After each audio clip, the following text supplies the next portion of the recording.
एक बहुत खूबसूरत जंगल में टूनी चिड़िया अपने दो बच्चों के साथ रहती थी। वह बहुत ही दयालु थी। वह जंगल के सभी पक्षियों की मदद किया करती। इसी कारण महाराज उसे अपने स्पेशल सेनापति के लिए चुने थे। उस जंगल में एक कालू नाम का दुष्ट कौवा भी रहता था। टूनी सेनापति बने इसको बिल्कुल ही अच्छा नहीं लगता, क्योंकि टूनी कोई वोट द्वारा सेनापति नहीं चुनी गई थी, बल्कि उसकी अच्छाई के लिए उसे सेनापति बनाया गया था। पर कौवा हमेशा टूनी को नुकसान पहुंचाने के बारे में ही सोचता रहता था। एक दिन ईगल महाराज अपने स्पेशल सेनापति टूनी से कहते हैं, सेनापति टूनी, जी महाराज। आज कितनी तारीख है पता है? जी महाराज, आज तो 25 तारीख है। टूनी, आज 25 तारीख है, तब तो तुम्हें हिरनपुर जंगल जाना होगा। क्यों महाराज, हिरनपुर जंगल क्यों जाना होगा? अरे टूनी, उस जंगल का महाराज माइकल बोले थे कि 25 तारीख को आप किसी को मेरे यहाँ अमरूद लाने भेज दीजिएगा, क्योंकि 25 तारीख को मैं सारे अमरूद तोड़कर बेच दूंगा। और मैं उनसे बोला था कि वह मेरे लिए अमरूद रख देंगे। मैं अपने सेनापति को भेजकर अमरूद ला लेंगे। आज हम अमरूद लाकर बाजार में बेच देंगे। तो महाराज, आपका मतलब है कि मैं हिरनपुर के जंगल से अमरूद लेकर आऊं और फिर उसे आप बाजार में बेचेंगे? हाँ टूनी, तुम अभी हिरनपुर चली जाओ और अमरूद लेकर आओ। ठीक है महाराज, मैं अभी जाती हूँ। उसके बाद टूनी हिरनपुर जंगल की ओर रवाना हो जाती है। जब टूनी रास्ते से जा रही होती है, तभी रास्ते में उसकी मुलाकात दुष्ट कौवा से हो जाती है। अरे टूनी, अचानक कहाँ जा रही हो? कौवा भाई, महाराज मुझे हिरनपुर जंगल जाने को कहे हैं। वहाँ उनका दोस्त माइकल महाराज मुझे अमरूद देंगे। मैं उसे लाने जा रही हूँ। उस अमरूद को महाराज हमारे बाजार में बेचेंगे। कौवा यह सब सुनकर मन ही मन बोलता है, अरे इतने दिनों से तो मैं मौके की ही तलाश में था। आज अच्छा मौका मिला है। टूनी, तुम एक बार अमरूद लेकर आओ, तब पता चलेगा। ठीक है टूनी, तुम अपना ध्यान रखना। ठीक है कौवा भाई। उसके बाद टूनी हिरनपुर की तरफ रवाना हो जाती है। इधर कौवा हंसते हंसते बोलता है, इस बार आएगा मजा, क्योंकि मेरे दिमाग में एक गजब का आइडिया है। मैं तुम्हें सजा दिलवा कर रहूंगा। तुम तो अमरूद लेकर इसी रास्ते से आओगी, तब तुम्हें पता चलेगा। मैं तो टूनी से दिमाग लगाकर नहीं जीत सकता, क्योंकि वह बहुत ही चालाक है। मैं एक काम करता हूँ, मैं दूसरे जंगल से कुछ किराए का गुंडे का व्यवस्था करता हूँ। फिर कौवा मोबाइल निकाल कर कॉल करता है। हेलो रिंकू। जी बॉस, बोलिए। अरे रिंकू, तुम लिंकू को अपने साथ लेकर चले आओ। आज एक बड़ा काम करना है। कौन सा बड़ा काम बॉस? कहीं डाका डालना है क्या? अरे बेवकूफ कौवा, तुम जल्दी यहाँ आ जाओ, फिर तुम्हें बताता हूँ। ठीक है बॉस, हम अभी आते हैं। कुछ समय के बाद दो गुंडे कौवे अपने साथ हथियार लेकर आ जाते हैं। बोलिए बॉस, कहाँ डाका डालना है? अरे बेवकूफ, मैंने तुम्हें मेरी मदद के लिए बुलाया है। कैसी मदद बॉस? बोलिए। इस जंगल में एक टूनी नाम की चिड़िया रहती है, जो आज हिरनपुर जंगल अमरूद लाने गई है। कुछ समय के बाद आ जाएगी। तुम्हें उसे किडनैप करना है। इसमें हमारा क्या फायदा है बॉस? हमने तो सोचा था कि कहीं डाका उका डालना है, पर आकर सुन रहा हूँ कि अमरूद के लिए किसी पक्षी को किडनैप करना है।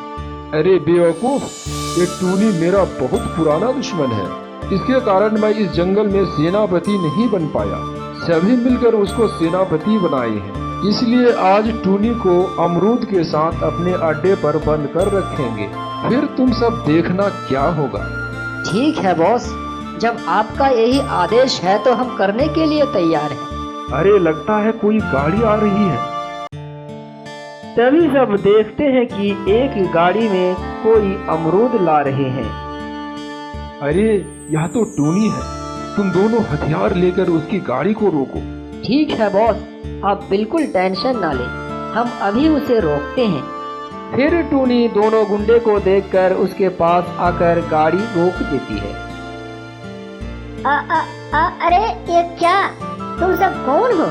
अरे मुनी, अब बताओ तुम्हें कौन बचाएगा? अरे रिंकू, बॉस बोले थे कि इसका नाम मुनी नहीं टूनी है। अच्छा वही। क्या रे टूनी, तुम तो अभी किडनैप हो गई। तुम सब कौन हो? हम चंबल नगर के डाकू हैं। डाकू? मेरे पास तो कुछ नहीं है, तुम सब क्या लूटोगे?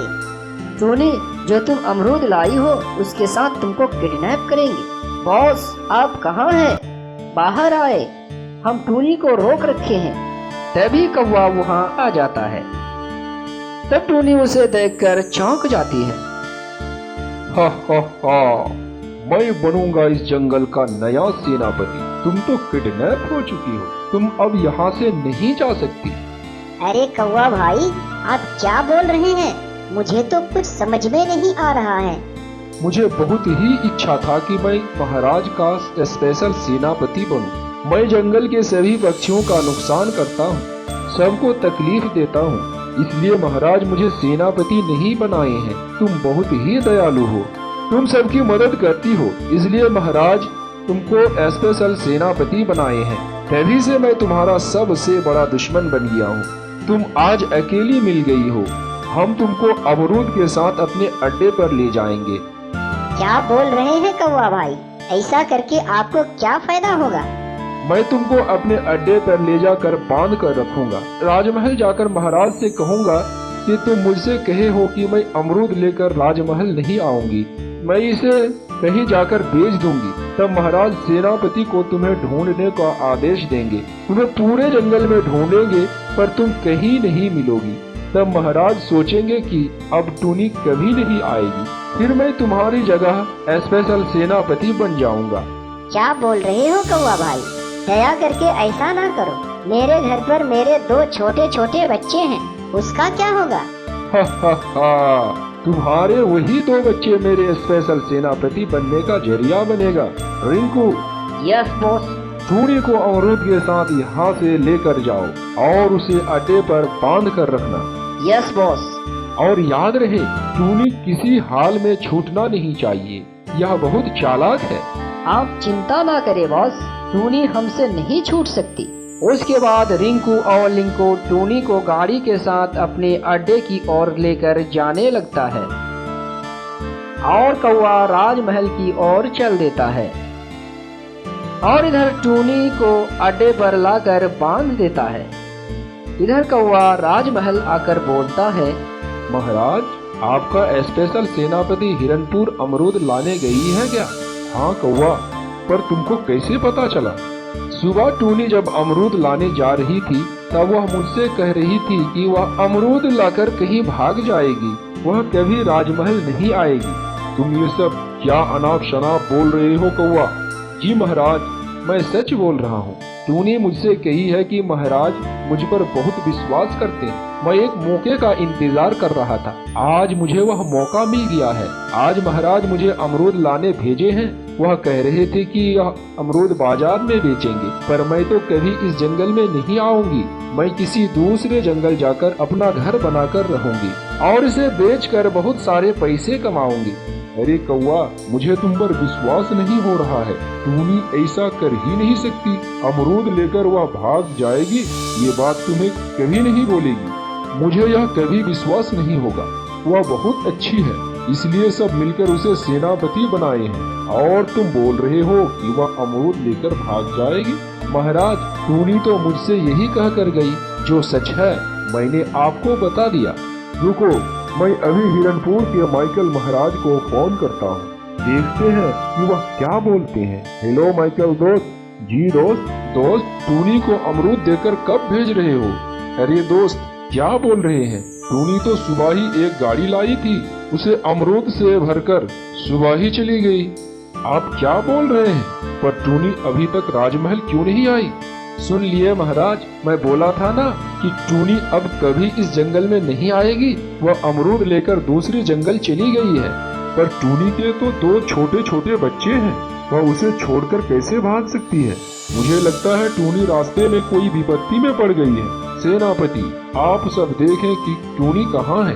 तब कौवा मन ही मन बोलता है, सेनापति कौवा को जंगल में ढूंढेंगे पर वह कहीं नहीं मिलेगी, क्योंकि उसे तो रिंकू और लिंकू कौवे ने तो अपने अड्डे पर बांध कर रखा है। फिर सेनापति टूनी को पूरे जंगल में ढूंढते हैं।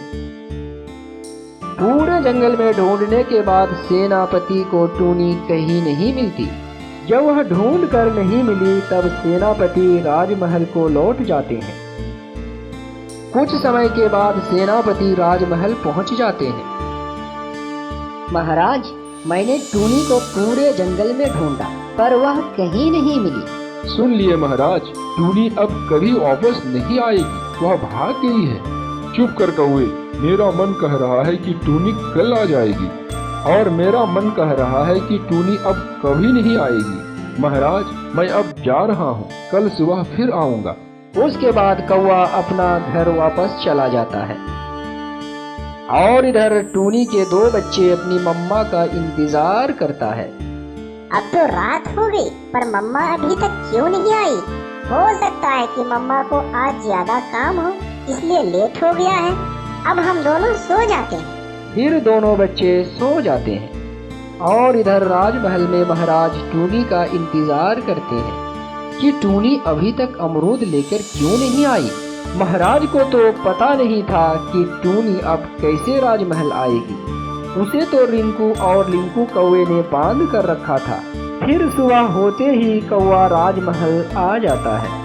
राजमहल आकर कौवा बोलता है, महाराज, टूनी वापस आई है?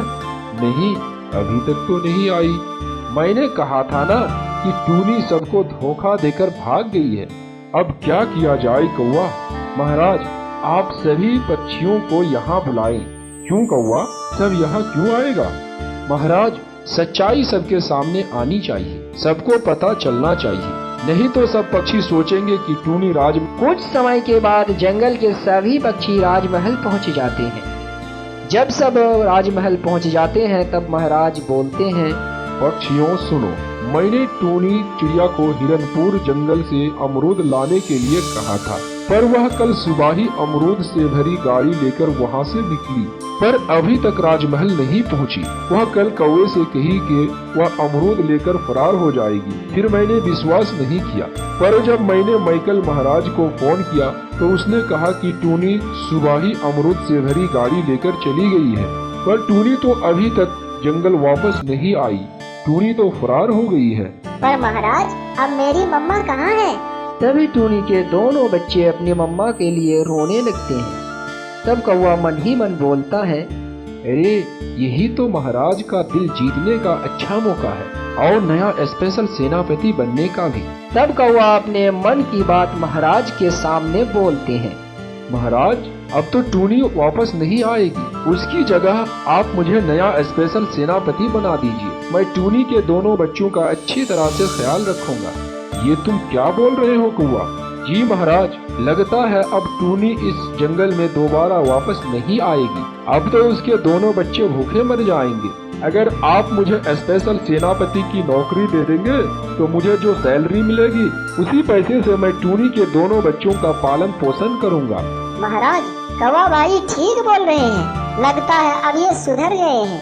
अगर नहीं सुधरते तो कौवा अपने लिए सेनापति की नौकरी मांगता, पर अब टूनी के बच्चों के लिए नौकरी मांग रहा है।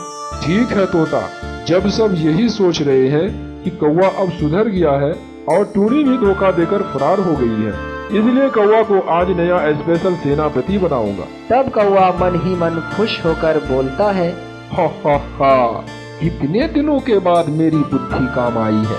इधर टूनी को एक जगह बांधकर रिंकू और लिंकू उसके पास खड़ा था। तब टूनी मन ही मन बोलती है, मुझे कुछ करना होगा, मुझे यहाँ से निकलना होगा। मेरे बच्चे क्या कर रहे हैं, कैसे हैं, मैं यहाँ से कैसे निकलूं? तभी टूनी की दिमाग में एक आइडिया आता है। अरे कौवा भाई, आप मेरी थोड़ी सी मदद कर देंगे? किस तरह की मदद टूनी? बोलो। मुझे खोल दोगे? टूनी, हम सब बेवकूफ हैं क्या? तुम्हें खोल देंगे तो तुम यहाँ रुकोगी? तुम हम दोनों को मार कर भाग जाओगी। अरे तुम सब तो बहुत डरपोक हो, किस तरह के डाकू हो, बुद्धू सब। सुन रहे हो लिंकू, हमें ये बुद्धू बोल रही है। ज्यादा बोलोगी तो मार मार कर हालत खराब कर दूंगी। हम कभी नहीं डरते, कितने कितनों को तो हमने जान से मार डाला है। तुम दोनों इतने बहादुर होकर भी एक कमजोर चिड़िया को बांध कर रखे हो, इसी से पता चलता है कि तुम दोनों कितने बहादुर हो। हा हा हा। देख रहे हो भाई, टूनी हम पर हंस रही है। ये हमसे भी ताकतवर है क्या? क्या रे टूनी, कौन कितना ताकतवर है इसका पता अभी लगाते हैं। मैं तो यही कह रही हूँ, चलो एक गेम खेलते हैं। गेम भी हमने बहुत दिनों से नहीं खेले हैं। चलो खेलते हैं और पता करते हैं कि कौन कितना ताकतवर है। अगर मुझे नहीं खोलोगे तो गेम कैसे खेलूंगी? ओ ठीक है, लिंकू टूनी को खोल दो। उसके बाद लिंकू कौवा टूनी को खोल देता है। बोलो टूनी, अब हम सब कौन सा गेम खेलेंगे? तुम्हारे हाथ में जो हथियार है उससे दूसरे कौवे के सिर पर चोट मारो, मैं देखूं तुम में कितना दम है। पर हथियार से सर पर मारेंगे तो वह तो चोटिल हो जाएगा। मैं तो यही देखना चाहती हूँ कि तुम में कितना दम है। तुम दोनों एक दूसरे को मारते रहो, जो चोटिल नहीं होगा मैं समझूंगी वह ज्यादा ताकतवर है। ठीक बोल रही हो, ये तो हमने सोचा ही नहीं। लिंकू, मैं पहले तुम्हें मारूंगा, बाद में तुम मारना। नहीं नहीं, मैं पहले मारूंगा। नहीं नहीं, मैं पहले, उसके बाद तुम अपनी ताकत दिखाना। अरे तुम दोनों झगड़ा क्यों कर रहे हो? ऐसा करो, दोनों एक साथ दूसरे को भी तो मार सकते हो। तुम ठीक बोल रही हो टोनी, हमने तो ऐसा सोचा ही नहीं। फिर दोनों एक साथ एक दूसरे पर वार करता है। जैसे ही वह वार करता है, दोनों एक साथ चोट लगने से बेहोश होकर गिर जाता है। हा हा हा, बेवकूफ कौवे, पड़े रहो, अब मुझे जल्दी यहाँ से निकलना होगा। फिर टूनी अमरूद की गाड़ी लेकर राजमहल की ओर रवाना हो जाती है। इधर राजमहल में सभी सोचते हैं कि कौवा अब सुधर चुका है, क्योंकि वह टूनी के दोनों बच्चों का पालन पोषण करना चाहते हैं। जैसे ही महाराज कौवा को सेनापति का मुकुट देने जाते हैं, तभी टूनी अचानक बोलती है, महाराज अभी कौवा को गिरफ्तार कर लीजिए। टूनी को देखकर सभी हैरान हो जाते हैं। टूनी, तुम यहाँ कैसे आई? दुष्ट कौवा, तुम्हारे दोनों गुंडे को बेवकूफ बनाकर उसे छूट कर आई हूँ। टूनी, तुम इतनी देर कहाँ थी? उसके बाद टूनी महाराज को सारी बातें बताती है। तुम ये क्या बोल रहे हो टूनी? इसका मतलब ये सब कौवे का एक नाटक था? महाराज, मुझे माफ कर दीजिए। नहीं नहीं कौवा, तुम सुधर नहीं सकते हो। तुम एक नंबर का धोखेबाज हो। सेनापति, कौवा को अभी जेल में डाल दो। उसके बाद कौवा को बहुत ज्यादा पिटाई लगाता है, फिर उसे जेल में डाल देता है। फिर सब कुछ ठीक हो जाता है। दोस्तों, अगर स्टोरी अच्छी लगी हो तो लाइक कर दें और इसी तरह के इंटरेस्टिंग बर्ड स्टोरी के लिए चैनल को सब्सक्राइब जरूर कर दें। साथ ही साथ बेल आइकन को भी दबा दें ताकि वीडियो का नोटिफिकेशन आप तक सबसे पहले पहुंच सके। Thank you.